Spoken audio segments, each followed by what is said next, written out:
നിങ്ങൾ കല്യാണം കഴിച്ചിരിക്കുന്നത് ഒരു അമ്മക്കുട്ടിയാണെങ്കിൽ അമ്മക്കുട്ടി എന്ന് വെച്ച് കഴിഞ്ഞിട്ടുണ്ടെങ്കിൽ അമ്മയുടെ അഭിപ്രായം, അമ്മയുടെ തീരുമാനം ഇതായിരിക്കും അന്തിമം. അയാൾക്ക് സ്വന്തമായിട്ട് തീരുമാനമെടുക്കാനുള്ള ഒരു പ്രാപ്തി ഉണ്ടായിരിക്കില്ല, കഴിവുണ്ടായിരിക്കില്ല. എല്ലാം അമ്മയെ ഡിപ്പെൻഡ് ചെയ്തുകൊണ്ടായിരിക്കും.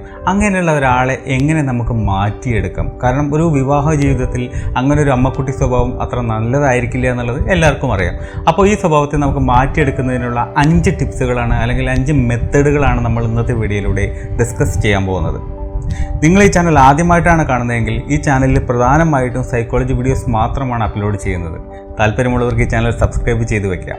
ബെല്ലൈക്കൺ കൂടി ഇനേബിൾ ചെയ്യുകയാണെങ്കിൽ ഞാൻ ഭാവിയിൽ അപ്ലോഡ് ചെയ്യുന്ന എല്ലാ വീഡിയോസും നിങ്ങൾക്ക് മുടങ്ങാതെ ലഭിച്ചുകൊണ്ടിരിക്കും. എവർക്കും പുതിയ വീഡിയോയിലേക്ക് സ്വാഗതം. ഞാൻ ഉണ്ണികൃഷ്ണൻ.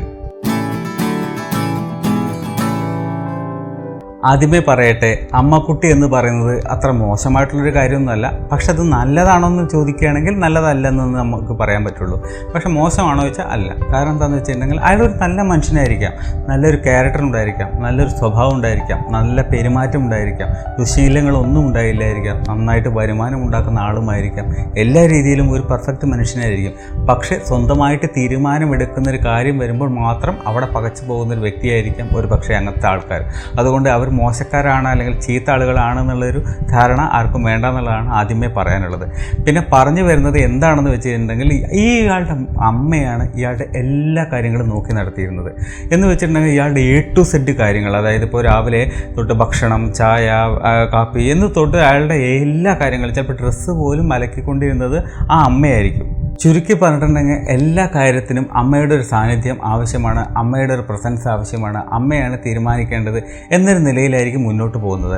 അവിടെയാണ് നിങ്ങൾ ചെയ്യേണ്ട ഒരു കാര്യം, ഇതിനെല്ലാം ഒരു ബൗണ്ടറി വെക്കണം എന്നുള്ളതാണ്. ബൗണ്ടറി വെക്കുക എന്ന് പറഞ്ഞു കഴിഞ്ഞിട്ടുണ്ടെങ്കിൽ അമ്മയുടെ അടുത്ത് അയാൾ ഒരു അമ്മക്കുട്ടിയായിട്ട് പെരുമാറിക്കോട്ടെ, നമുക്ക് പ്രശ്നമൊന്നുമില്ല, ആർക്കും പ്രശ്നമില്ല. പക്ഷെ ഭാര്യയുടെ അടുത്ത് വരുമ്പോൾ ഒരാണായി പെരുമാറണം, ഒരു പുരുഷനായിട്ട് പെരുമാറണം, ഒരു ഭർത്താവിൻ്റെ സ്ഥാനത്ത് നിന്ന് പെരുമാറണം എന്നുള്ളൊരു കാര്യം നിങ്ങൾ പറഞ്ഞ് മനസ്സിലാക്കി കൊടുക്കുക.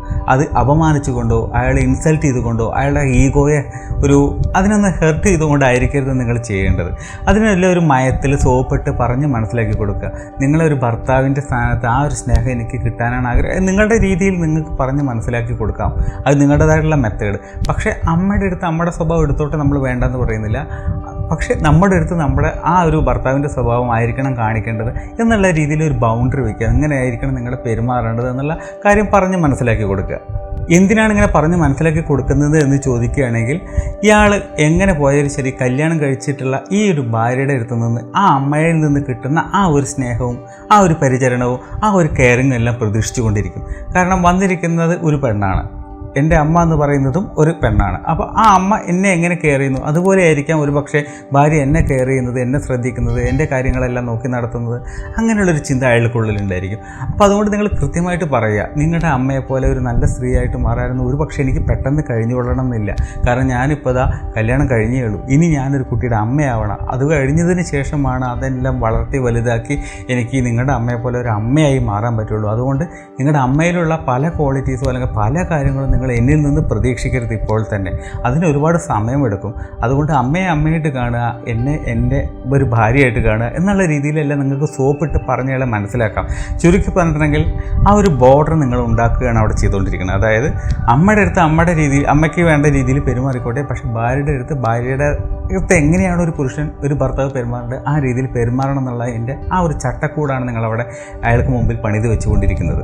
ഈ ആദ്യത്തെ പറഞ്ഞ പോയിന്റ് ശരിയായ രീതിയിൽ വർക്കൗട്ട് ആകുന്നില്ല എങ്കിൽ നിങ്ങൾക്ക് ചെയ്യാവുന്ന രണ്ടാമത്തെ ഓപ്ഷൻ എന്ന് പറയുന്നത്, എല്ലാവരും ചെയ്യുന്നതാണ്, നിങ്ങൾ മാത്രമെന്നല്ല, ഒരുപാട് കുടുംബത്തിൽ ഒരുപാട് പേര് ചെയ്ത് കഴിഞ്ഞ കാര്യം തന്നെയാണ്. ഒന്നുമല്ല, നിങ്ങളൊരു നല്ല വീടെടുത്ത് വാടകയ്ക്കാണെങ്കിൽ വാടകയ്ക്ക്, അതല്ല നിങ്ങൾക്ക് മറ്റൊരു വീട് ഉണ്ടെങ്കിൽ നിങ്ങൾ വേറൊരു വീട്ടിലേക്ക് മാറി താമസിക്കുക. അങ്ങനെ മാറി താമസിക്കുമ്പോൾ നമുക്ക് ഒരുപാട് ഗുണങ്ങളുണ്ട്. എന്താണ് ഒരുപാട് ഗുണങ്ങൾ എന്ന് ചോദിക്കുകയാണെങ്കിൽ, ഈ അമ്മയിൽ നിന്നുള്ള ഒരു അറ്റാച്ച്മെൻറ്റ് കുറയാനുള്ള ചാൻസ് ഉണ്ടല്ലോ സ്വാഭാവികമായിട്ടും. അപ്പോൾ അങ്ങനെ ആവുന്ന സമയത്ത് എന്താണ്, പുള്ളിക്ക് എല്ലാ കാര്യങ്ങളും തീരുമാനമെടുക്കേണ്ട കാര്യങ്ങളിൽ എല്ലാ കാര്യങ്ങളിലും അമ്മയെ പിന്നെ നമുക്ക് ചോദിക്കാൻ പറ്റില്ല. കാരണം എന്താ, നമുക്ക് മുന്നിൽ കിട്ടുന്ന അതുപോലെ നമുക്ക് ഫോണിലൂടെ മറ്റുമാണെങ്കിലും അങ്ങനെ കിട്ടത്തില്ലല്ലോ. അപ്പോൾ അതുകൊണ്ട് തന്നെ എല്ലാ കാര്യത്തിനും അങ്ങനെ ചോദിക്കുന്ന ആ ഒരു സ്വഭാവത്തിൽ ഒരു ചെറിയ അയവ് വരാൻ ചാൻസ് ഉണ്ട്. കാരണം എന്താ, എന്ത് കാര്യത്തിനും അമ്മേ എനിക്കത് സാധനത്താ, അല്ലെങ്കിൽ അമ്മ എനിക്ക് ചായതാ, അല്ലെങ്കിൽ എനിക്കത് അതുതാ ഇതുതാ എന്ന് എല്ലാറ്റിനും അമ്മയെ ഡിപ്പെൻഡ് ചെയ്ത് ആ ഒരു സ്വഭാവത്തിൽ ഒരു ചെറിയ വ്യത്യാസം വരാൻ ചാൻസ് ഉണ്ട്. അതൊരു വളരെ വലിയ മാറ്റം തന്നെയാണ്.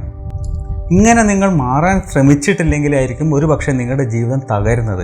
അതുകൊണ്ട് തന്നെയാണ് നിങ്ങൾ ഒരു പക്ഷേ ഇനിയിപ്പോൾ ഇതിൻ്റെ പിന്നിൽ നിങ്ങൾക്ക് പറയുകയാണ് സാമ്പത്തികമായിട്ടുള്ള ഒരുപാട് പ്രശ്നങ്ങളുണ്ട്. ഇപ്പോൾ നിൽക്കുന്ന വീട് തന്നെ ഞങ്ങൾ അങ്ങനെ കെട്ടിയതാണ്, ഇങ്ങനെ കെട്ടിയതാണ്. അപ്പോൾ ആ ഒരു ചുറ്റുപാടിൽ നിന്ന് ഇനിയിപ്പോൾ വാടകയ്ക്ക് പോയി നിൽക്കുകയാണെങ്കിൽ ഇതിൻ്റെ ഭാരം, ആ വാടക, അവിടുത്തെ മെയിൻ്റനൻസ്, അങ്ങനെയുള്ള എല്ലാ കാര്യങ്ങളും കുറച്ച് കൂടുതലാണെങ്കിൽ എന്ത് ചെയ്യും? അല്ലെങ്കിൽ അവിടെ അഡ്വാൻസ് ഒരുപാടുണ്ട്. അങ്ങനെ പല രീതിയിലുള്ള സാമ്പത്തികമായിട്ടുള്ള പ്രശ്നങ്ങൾ ഉണ്ടെങ്കിൽ നിങ്ങൾക്ക് നിങ്ങളുടെ പേരൻസിൻ്റെയും അയാളുടെ പേരൻസിൻ്റെയും എല്ലാം സഹായം തേടാവുന്ന കാര്യമാണ്. നമ്മളൊരു കള്ളത്തരമോ അല്ലെങ്കിൽ ഒരു തെണ്ടിത്തരമോ ഒന്നുമല്ല കാണിക്കുന്നത്. നമ്മളൊരു കുടുംബം നല്ല രീതിയിൽ മുന്നോട്ട് കൊണ്ടുപോകാൻ ഒരു അമ്മക്കുട്ടിയായിട്ടുള്ള ഒരു മനുഷ്യനെ അതല്ലാതെ ഒരു ഇൻഡിപെൻഡൻ്റ് ആക്കി മാറ്റാൻ വേണ്ടിയിട്ടുള്ള ശ്രമമാണ് നമ്മൾ നടത്തുന്നത്.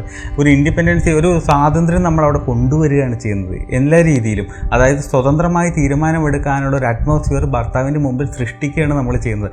ഒരു മോശപ്പെട്ടൊരു കാര്യമൊന്നുമല്ല നമ്മൾ ചെയ്യുന്നത്. അതുകൊണ്ട് തന്നെ അവർ സഹായിക്കാതിരിക്കില്ല എന്നുള്ളതാണ് രണ്ടാമത്തെ പോയിൻ്റായിട്ട് പറയാനുള്ളത്. മൂന്നാമത്തെ പോയിൻ്റ് എന്താണെന്ന് വെച്ച് കഴിഞ്ഞിട്ടുണ്ടെങ്കിൽ, നിങ്ങൾക്കുള്ള കാര്യം തുറന്ന് വളരെ മനസ്സമാധാനമായിട്ട് അല്ലെങ്കിൽ സന്തോഷത്തോടു കൂടി വളരെ അനുനയിക്കുന്ന രീതിയിൽ നിങ്ങൾക്ക് പറഞ്ഞ് മനസ്സിലാക്കി കൊടുക്കാവുന്നതാണ്. അതായത് നിങ്ങളെടുത്ത് അല്ലെങ്കിൽ നിങ്ങളുടെ അമ്മയുടെ അടുത്തൊന്നും എനിക്ക് യാതൊരു ദേഷ്യമില്ല, അങ്ങനെയുള്ള ഒരു കാര്യമില്ല. ഇതെന്താണെന്ന് വെച്ച് കഴിഞ്ഞിട്ടുണ്ടെങ്കിൽ നിങ്ങൾക്ക് കാര്യം മനസ്സിലായിട്ടുണ്ടായിരിക്കുമല്ലോ. കാരണം നമുക്ക് ഒരുമിച്ച് ജീവിക്കുമ്പോൾ, നമ്മൾ സെപ്പറേറ്റായിട്ട് ജീവിക്കുമ്പോൾ കിട്ടുന്ന ആ ഒരു സുഖത്തിന് അതൊരു ഡിഫറൻറ്റ് തന്നെയാണ്. മാത്രമല്ല എല്ലാവരുടെ ഇടയിൽ നിങ്ങൾ നിന്ന് ജീവിക്കുമ്പോൾ എനിക്കെന്തോ ഒരു അസൂയ നിങ്ങളുടെ അടുത്ത് തോന്നുന്നുണ്ട്. നിങ്ങളുടെ അമ്മ, നിങ്ങളുടെ പെങ്ങന്മാർ എല്ലാവരും നിങ്ങളുടെ അടുത്ത് സ്നേഹത്തോടെ ഇങ്ങനെ പെരുമാറുന്നത് കാണുമ്പോൾ എനിക്കെന്തോ ഒരു അസൂയ തോന്നുകയാണ്. അല്ലെങ്കിൽ എനിക്ക് നിങ്ങളോടുള്ള സ്നേഹം അതിൽ കൂടുതലാണോ അല്ലയോ എന്നുള്ളത് എനിക്കറിയില്ല. അതുകൊണ്ടാണോ എന്നറിയില്ല, എനിക്ക് നിങ്ങളെ തനിച്ച് കിട്ടണമെന്ന് ആഗ്രഹമുണ്ട്, നിങ്ങളെ എനിക്ക് വേണം, ആ രീതിയിലുള്ള, അതായത് ചുരുക്കി പറഞ്ഞിട്ടുണ്ടെങ്കിൽ നിങ്ങളുടെ സ്നേഹം കൊണ്ടാണ് നിങ്ങളിങ്ങനെ മാറി താമസിക്കാൻ ആഗ്രഹിക്കുന്നത് എന്നുള്ള രീതിയിലെല്ലാം വളരെ സോഫ്റ്റായിട്ടുള്ള രീതിയിൽ വേണം നമ്മൾ അയാളെ കൺവിൻസ് ചെയ്യാൻ. അല്ലാതെ നമ്മൾ എടുത്ത് പിടിച്ച് ഒരു അംഗം വെട്ടി ഒരു യുദ്ധം നടത്തി ഒരു അടിപിടി ബഹളമൊക്കെ കഴിഞ്ഞിട്ടല്ല അങ്ങനെ വീട്ടിൽ നിന്ന് മാറ്റുന്നതിനെക്കുറിച്ചുള്ള ഒരു പ്ലാൻ ചെയ്യേണ്ടത്. ഇനി അത് മാത്രമല്ല, നിങ്ങൾക്ക് ചെയ്യാവുന്ന മറ്റൊരു കാര്യം എന്ന് പറയുന്നത്, ഇയാളെ പറഞ്ഞ് മനസ്സിലാക്കുന്നതിൻ്റെ കൂട്ടത്തിൽ തന്നെ നിങ്ങൾക്ക് വേണമെങ്കിൽ വീട്ടിൽ പോയിട്ട് നിങ്ങളുടെ അമ്മയെ കാണാവുന്നതാണ്. അതായത് ആഴ്ചയിലൊരിക്കലോ മാസത്തിലൊരിക്കലോ, നമുക്കിനിപ്പോൾ ഈവനിങ്ങിൽ ഡിന്നറിന് വേണ്ടിയിട്ടോ, അങ്ങനെ പല രീതിയിൽ നമ്മൾ കുറച്ച് സമയം കഴിഞ്ഞിട്ട്, എന്ന് വെച്ച് കഴിഞ്ഞാൽ ഇന്ന് നാളെ മറ്റന്നാൾ എന്ന് പറയുന്ന പോലെ ഡെയിലിയുള്ള പരിപാടിയല്ല, ആഴ്ചയിലൊരിക്കലോ മാസത്തിലൊരിക്കലോ ഒന്ന് പോയി കാണുന്നതിലോ സംസാരിക്കുന്നതിലോ, ഒന്ന് ഷോപ്പിങ്ങിന് പോകുന്നതിനോ, ഉച്ചയ്ക്ക് ഭക്ഷണം കഴിക്കുന്നതിനോ, ഈവനിങ്ങിൽ ഭക്ഷണം കഴിക്കുന്നതിനോ ഒന്നും തടസ്സം പറയുന്നില്ല.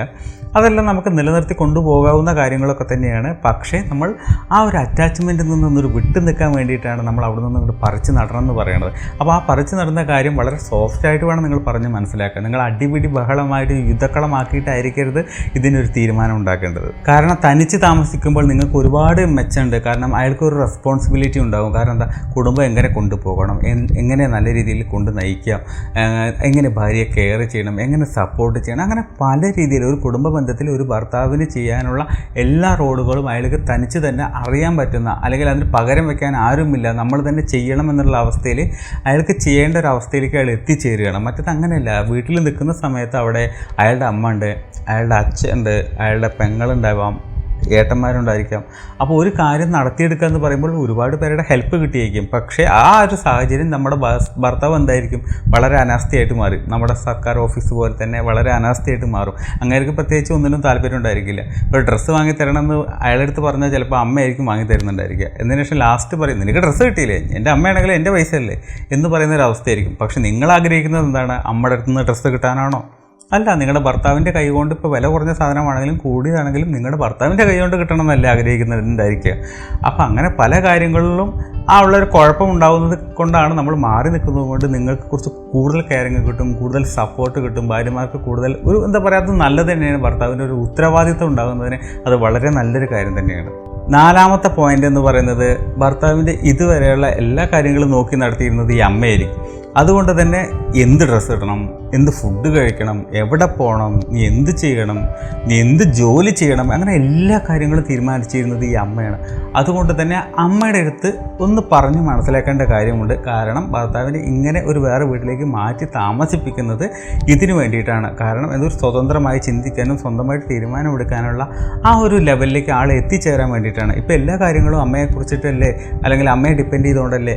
അമ്മയുടെ ഒരു കാലം കഴിഞ്ഞ് കഴിഞ്ഞിട്ടുണ്ടെങ്കിൽ ഇയാളുടെ അവസ്ഥ എന്തായിരിക്കും? കാരണം ഇയാൾക്ക് ആകെ ഒരു അന്തം വിടുന്നൊരവസ്ഥയായിരിക്കും, ഒരു ഭ്രാന്ത് പിടിച്ച അവസ്ഥയായിരിക്കും. കാരണം അമ്മയുടെ ഒരു ഹെൽപ്പ്, സപ്പോർട്ട്, ആ ഒരു ഒപ്പീനിയൻ ഇല്ലാതെ ഇയാൾക്ക് മുന്നോട്ട് പോകാൻ കഴിയാത്ത അങ്ങനെയുള്ള ഒരു അമ്മക്കുട്ടിയായിരുന്നല്ലോ. അതുകൊണ്ട് തന്നെ അയാളിൽ നിന്ന് ആ ഒരു അമ്മത്വം എന്ന് പറയുന്ന ആ സാധനം ഉണ്ടല്ലോ, അതൊന്ന് മാറ്റി വെക്കുന്നത് കുറച്ച് നല്ലതാണ്. അതിന് വേണ്ടിയിട്ടാണ് അമ്മയെ ഞാൻ ഇയാളെ ഒന്ന് മാറ്റിക്കൊണ്ട് വേറൊരു വീട്ടിലേക്ക് മാറുന്നത് എന്നുള്ള രീതിയിലെല്ലാം വളരെ സോഫ്റ്റായിട്ട് പറയാവുന്നതാണ്. ഇനി നിങ്ങൾക്ക് നേരിട്ടിട്ട് നിങ്ങളുടെ അമ്മായിമ്മയുടെ അടുത്ത് പറയാൻ വയ്യ, ഞാനിതാ ഭർത്താവിനെ കൊണ്ട് വേറൊരു വീട്ടിലേക്ക് പോവുകയാണ്, ഇതാണ് കാര്യം എന്നൊന്നും പറയാൻ നിങ്ങൾക്ക് പറ്റുന്നില്ല. കാരണം നിങ്ങളുടെ ഒരു പ്രായവും അവരുടെ ഒരു പ്രായവും തമ്മിൽ ഉള്ളൊരു വ്യത്യാസം കൊണ്ട് ചിലപ്പോൾ ആ അമ്മയ്ക്ക് വേദന ഉണ്ടാവാം, കോംപ്ലക്സ് തോന്നാം, ഈഗോ തോന്നാം. എൻ്റെ മകനെ എന്നിൽ നിന്ന് അകറ്റിയെടുക്കുന്നു, അടർത്തിയെടുക്കുന്നു, ഇത്രയും കാലം വളർത്തി വലുതാക്കിയ എനിക്കിപ്പോൾ ഒരു വിലയുമില്ലേ, ഇവനെ എന്നിൽ നിന്ന് അടർത്തിയെടുക്കാൻ വേണ്ടിയിട്ടാണോ ഞാൻ ഇവളെ കൊണ്ട് കെട്ടിച്ചെന്നുള്ള പല രീതിയിലുള്ള ഈഗോയും കോംപ്ലക്സുകളും എല്ലാം ഈ അമ്മായിമ്മയുടെ ഉള്ളിൽ വരാനുള്ള ചാൻസ് ഉണ്ട്. അങ്ങനെ ഈ അമ്മായിമ്മയുടെ ഉള്ളിൽ അത് വരുന്നത് തെറ്റാണെന്ന് പറയാനും നമുക്ക് പറ്റില്ല. കാരണം ഇത്രയും കാലം 10, 25, 28 വയസ്സ് വരെ വളർത്തി വലുതാക്കിയതിന് ശേഷം ഒരു പെണ്ണ് വന്ന് കയറി കഴിഞ്ഞപ്പോൾ അവൾ മൊത്തമായിട്ട് അങ്ങോട്ട് കൊത്തിക്കൊണ്ടുപോയി, അല്ലെങ്കിൽ മൊത്തമായിട്ട് എന്നിൽ നിന്ന് ഊരിയെടുത്ത് കൊണ്ടുപോയി എന്ന് പറയുമ്പോൾ ഏതൊരമ്മയ്ക്കും അത്ര സൂഹിക്കുന്നൊരു കാര്യമല്ല, സന്തോഷിക്കാൻ പറ്റുന്നൊരു കാര്യമല്ല എന്നുള്ളതാണ് സത്യം. അതിന് നിങ്ങളും ഒരു ഭാവിയിലൊരു അമ്മയായി ഇത്രയും വലിയൊരു മക്കളെ കെട്ടിച്ചു വിടുന്ന ഒരു അവസ്ഥയിലെത്തുമ്പോൾ നിങ്ങൾക്ക് മനസ്സിലാവും നിങ്ങളും ഇതേ അമ്മായിമ്മ തന്നെ ആയി മാറുമെന്ന്. അതൊക്കെ പോട്ടെ. അപ്പോൾ നമുക്ക് പറഞ്ഞ് മനസ്സിലാക്കാൻ പറ്റില്ലെങ്കിൽ നിങ്ങൾക്ക് നിങ്ങളുടെ പേരൻസിൻ്റെ സഹായം തേടാവുന്നതാണ്. കാരണം അവർക്ക് അവരുടേതായിട്ടുള്ള ആ ഒരു പ്രായം വെച്ചിട്ട് അവർക്ക് ആ ഒരു മാതാപിതാക്കൾ തമ്മിലുള്ള ആ ഒരു ചർച്ചയിലൂടെ ആ കാര്യങ്ങൾക്കൊരു തീരുമാനമാകും. എന്ത്, ഇവർ മാറി താമസിക്കട്ടെ, അതാ നല്ലത്. കുട്ടികളുടെ ഒരു ഭാവിക്ക് വേണ്ടി, കുട്ടികൾക്കൊരു ഉത്തരവാദിത്വം ഉണ്ടാകുന്നതിന് വേണ്ടി എല്ലാ രീതിയിലും അത് അവർ തമ്മിൽ പറഞ്ഞ് കൺവിൻസ് ചെയ്ത് സെറ്റാക്കിക്കോളും. അതിന് അവരുടെ സഹായം തേടാവുന്നതാണ്. നമുക്ക് പറഞ്ഞ് മനസ്സിലാക്കാൻ കഴിയുന്നില്ല എങ്കിൽ അതോടൊപ്പം തന്നെ കൂട്ടിച്ചേർക്കേണ്ട മറ്റൊരു കാര്യം എന്ന് പറയുന്നത് ഇതിന് കൃത്യമായിട്ടുള്ള ഒരു ടൈം ബൗണ്ടറി വെച്ചിരിക്കണം എന്നുള്ളതാണ്. അത് 6 മാസമോ 1 വർഷമോ 1.5 വർഷമോ 2 വർഷമോ ഏതായാലും ശരി, അങ്ങനെ ഒരു കാലയളവ് വെച്ചിരിക്കണം എന്നുള്ളതാണ്. അല്ലാതെ അനന്തമായിട്ട് മുന്നോട്ട് പോകരുത്. അതായത് കുറേ കാലമായിട്ട് പോട്ടെ, ഒരു 5-10 വർഷമായിട്ട് പോട്ടെ, അങ്ങനെയല്ല. നമ്മൾ കുറച്ച് കാലം അങ്ങനെ മാറി നിൽക്കുമ്പോൾ തന്നെ ഇയാൾക്ക് ഇയാളുടേതായിട്ടുള്ള ക്യാരക്ടറിൽ കുറേ വ്യത്യാസങ്ങൾ വരും. അതിനുശേഷം വീട്ടിലേക്ക് വന്നു കഴിഞ്ഞിട്ടുണ്ടെങ്കിൽ പിന്നെ അമ്മയെ ഡിപ്പെൻഡ് ചെയ്യണം എന്നുള്ളൊരു തോന്നൽ ഇയാളുടെ മനസ്സിൽ വരില്ല. കാരണം ഇയാൾക്ക് സ്വയം തീരുമാനങ്ങൾ എടുത്ത് അത് യൂസ്ഡായി ശീലമായി കഴിഞ്ഞു. അപ്പോൾ അതുകൊണ്ട് ഇനിയിപ്പോൾ മറ്റൊരാളെ ഡിപ്പെൻഡ് ചെയ്യണം എന്നുള്ളൊരു മെൻറ്റാലിറ്റിയെ വരത്തില്ല. ഇത് ശീലമായി കഴിഞ്ഞല്ലോ. അപ്പോൾ പിന്നെ അയാൾക്കത് ഈസി ആയിട്ട് അങ്ങനെ മുന്നോട്ട് പോകാൻ പറ്റും. അതിനുശേഷം വീട്ടിലേക്ക് വരണമെങ്കിൽ വരാം, അതല്ല വേറൊരു വീട്ടിൽ താമസിക്കുന്നതാണ് കൂടുതൽ സൗകര്യമെങ്കിൽ അവിടെ തന്നെ തുടരാം. അതൊക്കെ പിന്നെ നിങ്ങളുടെ ഇഷ്ടം. പക്ഷേ അതിനൊരു ടൈം ബൗണ്ടറി ആദ്യം തന്നെ ഫിക്സ് ചെയ്തതിന് ശേഷമാണ് ഈ തീരുമാനം ഉണ്ടാക്കേണ്ടത്. ഈ തീരുമാനത്തിലും അങ്ങനെ ഒരു ടൈം ബൗണ്ടറി വെക്കണം എന്നുള്ളത് അത് അനിവാര്യമായിട്ടുള്ള കാര്യം തന്നെയാണ്. കാരണം എല്ലാവർക്കും അതൊരു സന്തോഷമാണ്. ഒരു 6 മാസം കഴിഞ്ഞാൽ അല്ലെങ്കിൽ 1 വർഷം കഴിഞ്ഞാൽ അവരെല്ലാവരും കൂടി തിരിച്ചു വരും, മക്കളെല്ലാം ഈ വീട്ടിൽ തന്നെ ഉണ്ടായിരിക്കും. അതൊക്കെ ഒരു സന്തോഷമുള്ള കാര്യം തന്നെയാണ്. അങ്ങനെയും നമ്മളൊരു ഡേറ്റ് ഫിക്സ് ചെയ്യുന്നത് വളരെ നല്ല കാര്യമാണെന്നുള്ളതാണ് പറയാനുള്ളത്. 5ാമത്തെ പോയിന്റ് എന്ന് പറയുന്നത്, നമ്മളിങ്ങനെ അടർത്തിയെടുത്ത് കൊണ്ടുപോകാനാണല്ലോ പ്ലാന്. അതുകൊണ്ട് തന്നെ അടർത്തിയെടുത്ത് നമ്മൾ മറ്റൊരു വീട്ടിൽ പോയി താമസിക്കുന്ന സമയത്ത് ഇയാൾക്ക് ആ ഒരു വാക്കും, ആ ഒരു ഒഴിവ്, അമ്മ ഇല്ല നമ്മുടെ കൂടെ എന്നുള്ള ആ ഒരു ഒഴിവ് നികത്തുന്നതിന് വേണ്ടി കുറച്ച് കൂടുതൽ സ്നേഹം കാണിക്കാവുന്നതാണ്, കൂടുതൽ സ്നേഹം ആക്ട് ചെയ്യാവുന്നതാണ്, അഭിനയിച്ച് കാണിക്കാവുന്നതാണ്. അതൊക്കെ നിങ്ങളുടെ ഇഷ്ടം എങ്ങനെ ചെയ്യണം എന്നുള്ള ആ ഒരു കുറവ് കുറച്ചെങ്കിലും നിങ്ങൾക്ക് നികത്തിക്കൊണ്ട് പോകാൻ പറ്റുന്നുണ്ടെങ്കിൽ അത് വളരെ കൺവിൻസ്ഡ് ആവും. ഉപരി വളരെ അതൊരു കംഫർട്ടബിൾ ആയിരിക്കും എന്നുള്ളതാണ്. അങ്ങനെ നിങ്ങൾക്ക് എങ്ങനെയെങ്കിലും അയാളെ അവിടെ കുറച്ച് പിടിച്ചു നിർത്താൻ പറ്റണം. കാരണം ആദ്യത്തെ ഒരു 1-2 ആഴ്ചകളൊക്കെ പിടിച്ചു നിർത്തുക എന്ന് പറയുന്നത് കുറച്ച് ബുദ്ധിമുട്ടായിരിക്കും. കാരണം അമ്മയിൽ നിന്ന് മാറി നിൽക്കാത്ത ഒരാളായിരിക്കും. ദൂരയാത്ര എന്ന് പറയുന്നത് പോലും എന്താ പറയുക, ഒരു കൊച്ചി, തിരുവനന്തപുരം എന്നൊക്കെ പറയുന്ന പോലെ വളരെ അടുത്തുള്ള ദൂരങ്ങളിലേക്ക് മാത്രം സഞ്ചരിക്കുന്ന ആളായിരിക്കും. അല്ലാതെ രാജ്യാന്തര യാത്രകൾ നടത്തിയിട്ടുള്ളതോ അല്ലെങ്കിൽ ഏതൊരു സ്റ്റേറ്റ് വിട്ടിട്ട് വേറെ സ്റ്റേറ്റിൽ പോയിട്ടുള്ള അങ്ങനെയുള്ള യാതൊരു എക്സ്പീരിയൻസും ഒരു പക്ഷേ അയാൾക്ക് ഇല്ലാത്ത ഒരാളാണെങ്കിൽ, വിട്ട് നിന്നിട്ടില്ലെങ്കിൽ അതെല്ലാം അയാൾക്ക് വളരെ അധികം ബുദ്ധിമുട്ടായിരിക്കും. അതുകൊണ്ട് തന്നെയാണ് പറയുന്നത്, നിങ്ങൾ മറ്റൊരു വീട്ടിലേക്ക് കൊണ്ട് താമസിപ്പിക്കുമ്പോൾ ആദ്യത്തെ നാളുകളിൽ, ആദ്യത്തെ 1-2 ആഴ്ചകളിൽ കുറച്ച് കൂടുതൽ കെയറിങ്, കൂടുതൽ സ്നേഹം ഒരമ്മയിൽ നിന്ന് കിട്ടിയിരുന്നത് മൊത്തമായിട്ട് നമ്മൾ ഇല്ലാതെയൊക്കെയാണ്. അപ്പോൾ അവിടെ കുറച്ച് നിങ്ങൾക്ക് കോമ്പൻസേറ്റ് ചെയ്യാൻ പറ്റുകയാണ്, ആ ഒരു ഒഴിവ് നിങ്ങൾക്ക് ഒരു പരിധി വരെയെങ്കിലും നിങ്ങൾക്കത് നികത്താൻ പറ്റുകയാണെങ്കിൽ അയാളെ നിങ്ങൾക്ക് അവിടെ ഈസി ആയിട്ട് പിടിച്ചു നിർത്താൻ പറ്റുന്നുള്ളതാണ്. പക്ഷേ ഇതെല്ലാം ചെയ്യുന്നതിന് ഭാര്യ എന്ന് പറയുന്ന ആ വ്യക്തിക്ക് ഒരല്പം മെച്യൂരിറ്റി ഉണ്ടായിരിക്കണം, ഇമോഷണൽ മെച്യൂരിറ്റി ഉണ്ടായിരിക്കണം, ഒരല്പം കാര്യഗൗരവമായിട്ട് ചിന്തിക്കാനുള്ള കഴിവുണ്ടായിരിക്കണം, തീരുമാനമെടുക്കാനുള്ള കഴിവുണ്ടായിരിക്കണം. അതായത് ഒരു പേഴ്സണാലിറ്റി ഉണ്ടായിരിക്കണം, ഒരു ആറ്റിറ്റ്യൂഡ് ഉണ്ടായിരിക്കണം. ഇതൊന്നുമില്ല, ഞാൻ അയാളെക്കാട്ടിലും കഷ്ടമാണ്, ഞാൻ അയാളെക്കാട്ടിലും പ്രശ്നക്കാരിയാണ്, എനിക്ക് അയാളെക്കാട്ടും പെട്ടെന്ന് ദേഷ്യം വരും, എല്ലാ കാര്യത്തിലും ഞാൻ നെഗറ്റീവായിട്ടുള്ളൊരു ക്യാരക്ടറാണ് എന്നുള്ളൊരു മെൻറ്റാലിറ്റി ആണെങ്കിൽ പിന്നെ പറഞ്ഞിട്ട് കാര്യമില്ല. അയാളുടെ മേളിൽ നമ്മൾ നിൽക്കണമെങ്കിൽ നമുക്ക് അയാളെക്കാട്ടിലും കുറച്ചുകൂടി മെച്യൂരിറ്റിയും കുറച്ച് പക്വതയും വൈകാരികമായിട്ടും ഇമോഷണലി ആയിട്ട് നമുക്ക് ആ ഒരു പക്വത കാണിക്കുന്ന ഒരാളാണെങ്കിൽ മാത്രമായിരിക്കും ഇങ്ങനെയുള്ള ഒരാളെ മാനേജ് ചെയ്ത് കൊണ്ടുപോകാൻ പറ്റുള്ളൂ. അതല്ലാത്തവർക്ക് ഇങ്ങനെ ഒരു അമ്മക്കുട്ടിയെ മാനേജ് ചെയ്യാനേ പറ്റത്തില്ല. അപ്പോൾ നമ്മുടെ പക്വതയ്ക്ക്, നമ്മുടെ ആറ്റിറ്റ്യൂഡും നമ്മുടെ പേഴ്സണാലിറ്റിയും എല്ലാം ഇതിനകത്ത് കുറച്ച് പ്രാധാന്യമുള്ളതാണെന്നുള്ളതാണ് അവസാനമായിട്ട് പറയാനുള്ളത്. എങ്ങനെ അമ്മക്കുട്ടിയായിട്ടുള്ള ഒരാളെ മാറ്റിയെടുക്കാം എന്നുള്ളതാണ് നമ്മൾ ഇന്നത്തെ വീഡിയോയിലൂടെ ചെക്ക് ചെയ്തത് അല്ലെങ്കിൽ പരിശോധിച്ചത്. നിങ്ങൾക്ക് ഈ വീഡിയോ ഉപകാരപ്പെട്ടിട്ടുണ്ടാവും അല്ലെങ്കിൽ ഇഷ്ടപ്പെട്ടിട്ടുണ്ടാവും എന്ന് കരുതുന്നു. ഇഷ്ടപ്പെട്ടിട്ടുണ്ടെങ്കിൽ ലൈക്ക് ചെയ്യുക, ഷെയർ ചെയ്ത് നിങ്ങളുടെ കൂട്ടുകാരിലേക്ക് എത്തിക്കുക. നിങ്ങൾക്ക് ഈ വീഡിയോ കുറിച്ചിട്ടുള്ള അഭിപ്രായങ്ങൾ എന്താണെങ്കിലും കമൻറ്റ് ബോക്സിൽ പ്രതീക്ഷിക്കുന്നു. മറ്റൊരു വീഡിയോയിൽ കാണാം. ബൈ.